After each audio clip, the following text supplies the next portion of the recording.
Au nom du Père et du Fils et du Saint-Esprit, ainsi soit-il. Chers fidèles, la première lecture de ce 8e dimanche après la Pentecôte est tirée de l'épître de saint Paul aux Romains, dans lequel il nous enseigne, vous l'avez entendu, une grande vérité. Par la grâce de Dieu, nous devenons les enfants de Dieu. Et si nous sommes les enfants de Dieu, eh bien nous sommes les héritiers du bon Dieu, c'est-à-dire les héritiers de son ciel. Dans la deuxième lecture, qui est tirée de l'évangile de saint Luc, il nous est rapporté donc cette fameuse parabole prononcée par Jésus de l'économe, de l'intendant ou du gérant des biens de son maître, de son patron, qui cependant est infidèle. Cette parabole nous rappelle la condition, cette fois-ci, de tous les hommes, pas seulement des chrétiens, mais de tous les hommes, sans exception. Les chrétiens, par la grâce, deviennent fils de Dieu. Tous les hommes sont serviteurs de Dieu. Évidemment, cette parabole ne nous invite pas à imiter cet intendant dans ses tromperies, dans ses malhonnêtetés, dans ses tricheries, dans son infidélité envers son patron, qui lui avait fait confiance, bien à tort, mais elle nous invite, à travers cette histoire, à pratiquer, Jésus nous invite à pratiquer la charité envers notre prochain, pour obtenir la miséricorde du bon Dieu. Dans cette parabole, il y a beaucoup de vérités qui sont enseignées. Et la première, c'est que tout ce que nous avons et tout ce que nous sommes n'est pas notre propriété, mais c'est un prêt, c'est un don du bon Dieu que le bon Dieu nous a fait. Souvent, nous nous disons, cette vie, c'est ma vie, j'en fais ce que je veux. Mon corps, c'est mon corps. Et donc, j'en fais aussi ce que je veux, je pense ce que je veux. Ma volonté m'appartient, je suis libre, je fais ce que je veux. Eh bien, il n'en est pas ainsi, pas du tout. La parabole nous rappelle que tout ce que nous sommes, tout ce que nous avons, nous a été donné par le bon Dieu en prêt. Donc, le bon Dieu nous l'a prêté et nous devons le faire fructifier.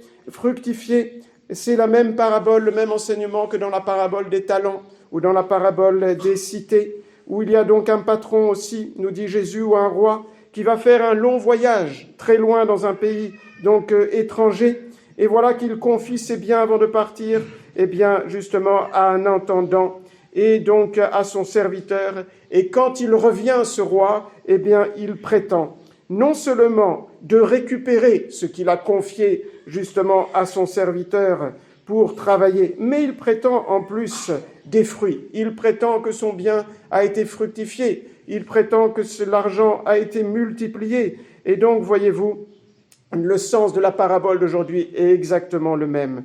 Tout ce que nous avons, la vie, les biens matériels, la maison, l'argent, les personnes que nous fréquentons, notre corps, notre âme, tout cela, c'est un don du bon Dieu.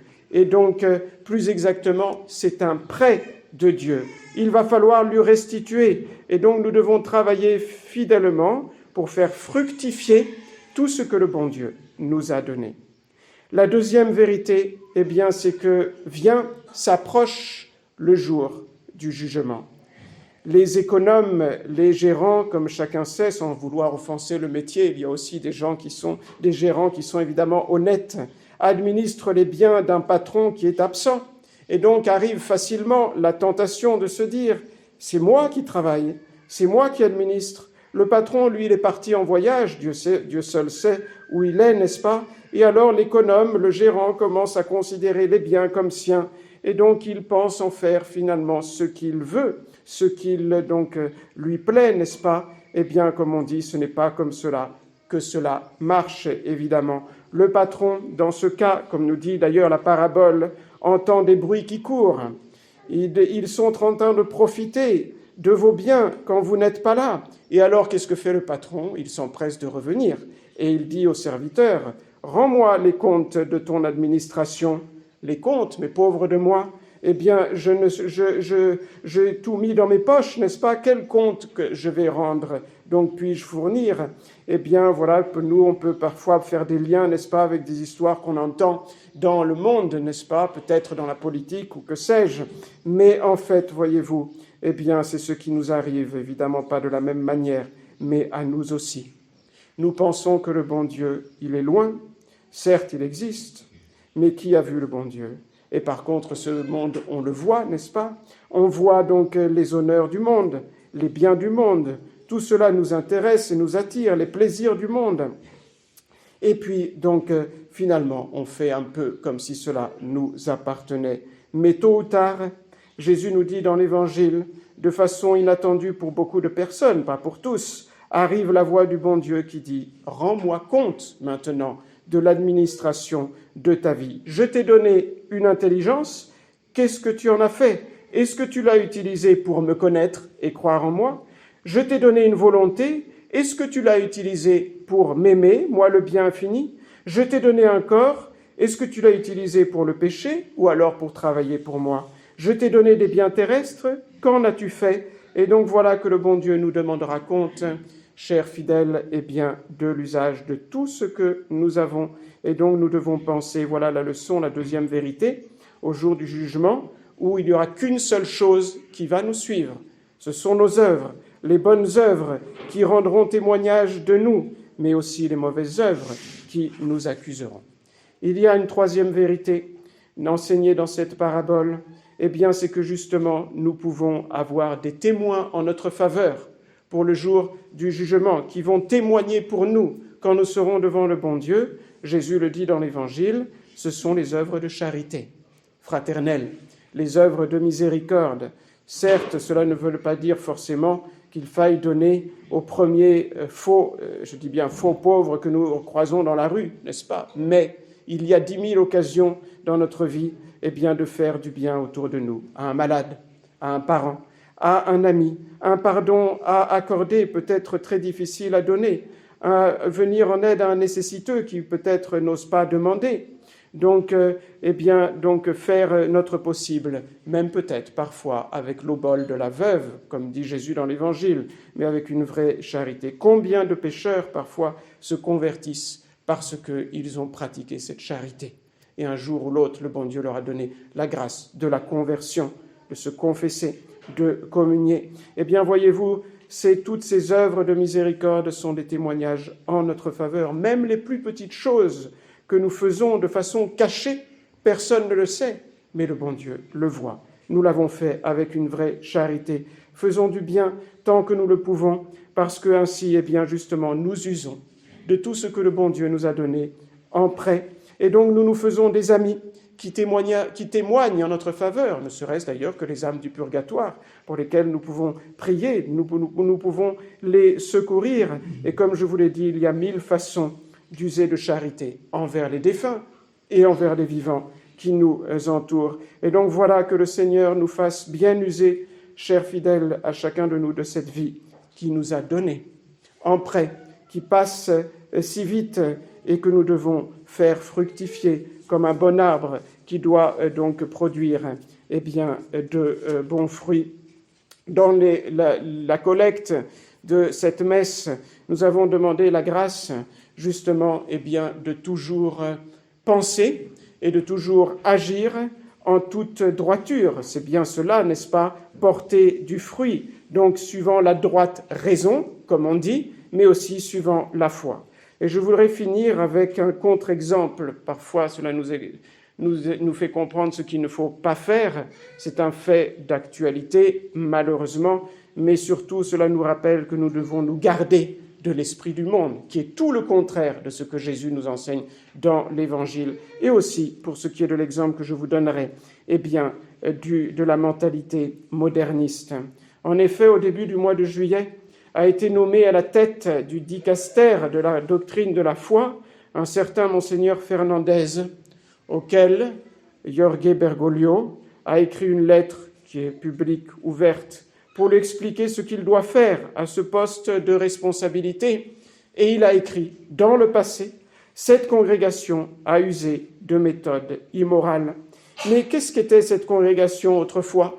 Eh bien, avant Paul VI, cette congrégation, c'était le Saint-Office, Maintenant, on les appelle des dicastères, ce sont des congrégations, et la principale est la première congrégation, et celle qu'on a appris le concile, on l'a appelée la doctrine pour la foi, et maintenant le dicastère pour la doctrine de la foi. Et donc, qui était le préfet de cette première et principale congrégation de l'Église? Qui donnait ces méthodes, ordonnait, commandait ces méthodes soi-disant immorales? Eh bien, c'est le pape. C'est le pape qui a toujours été, depuis sa fondation, le préfet de la congrégation du Saint-Office. Et donc, ces méthodes étaient commandées par le pape, et donc, en fait, par l'Église, parce que le pape, c'est le chef de l'Église. Et donc, c'est dire que l'Église était immorale. Mais pourquoi l'Église était-elle immorale?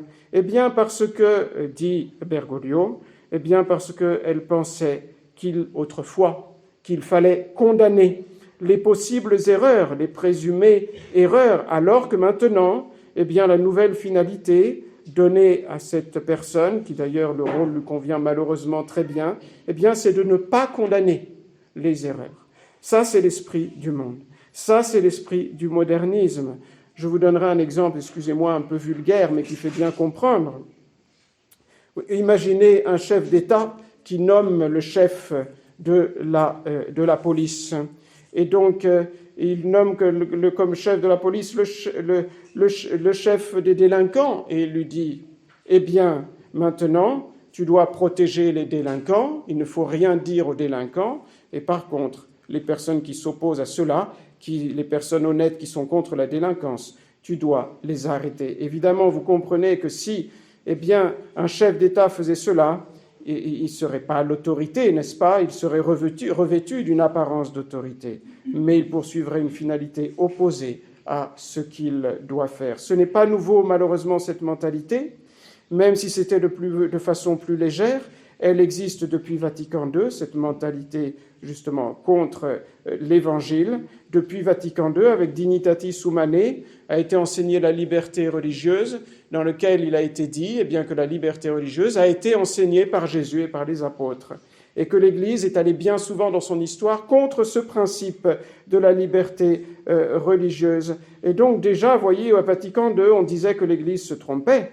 En l'an 2000, Jean-Paul II a demandé pardon pour les péchés commis, soi-disant, par l'Église. Et celui qui était alors le préfet du Saint-Office, qui était Ratzinger, le cardinal Ratzinger, a allumé donc un cierge du chandelier à 7 branches pour demander pardon pour les péchés commis par la congrégation dont il était justement, le préfet. Voyez que cette idée, l'idée du monde que l'Église se trompait, c'est une idée vieille qui est exprimée malheureusement de façon toujours plus claire et plus évidente, et même, on pourrait dire, assez grossière maintenant. Et donc, nous devons garder, justement, continuer à porter du bon fruit, comme dit la collecte de la messe d'aujourd'hui, en demandant à Dieu la grâce de penser toujours droitement et d'agir toujours droitement, c'est-à-dire d'être fidèle à la foi immuable de la Sainte Église et aussi au saint sacrifice de la messe. Donc, quel est notre devoir? Eh bien aussi que la messe continue, bien sûr, c'est le cœur de l'Église. Pour cela, 2 choses sont nécessaires. Voilà, il faut porter du fruit, n'est-ce pas? Et donc, porter du fruit aussi, pour que la messe continue, il faut qu'il y ait un prêtre pour célébrer la messe, il faut qu'il y ait des fidèles qui y assistent, n'est-ce pas?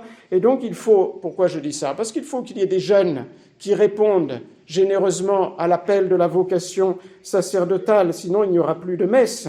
Et il faut que les fidèles continuent, comme vous le faites, chers fidèles, à faire des sacrifices pour la messe, pour le saint sacrifice de la messe, pour la vraie messe, comme on fait spécialement depuis Vatican II, pour être fidèle à la vraie messe. C'est comme cela, avec ces efforts des jeunes pour répondre à leur vocation. Pas tous sont appelés évidemment à être prêtres, et de tous pour la messe, que la messe vivra, sinon la messe disparaîtra. Et avec elle, tout disparaîtra. Comme disait Padre Pio, il est plus facile que le monde tourne sans soleil que le monde tourne sans messe. Voyez l'importance, chers fidèles, de porter du fruit, donc aussi pour les œuvres de l'Église, et donc que notre vie, justement, le bon Dieu la trouve pleine de bons fruits.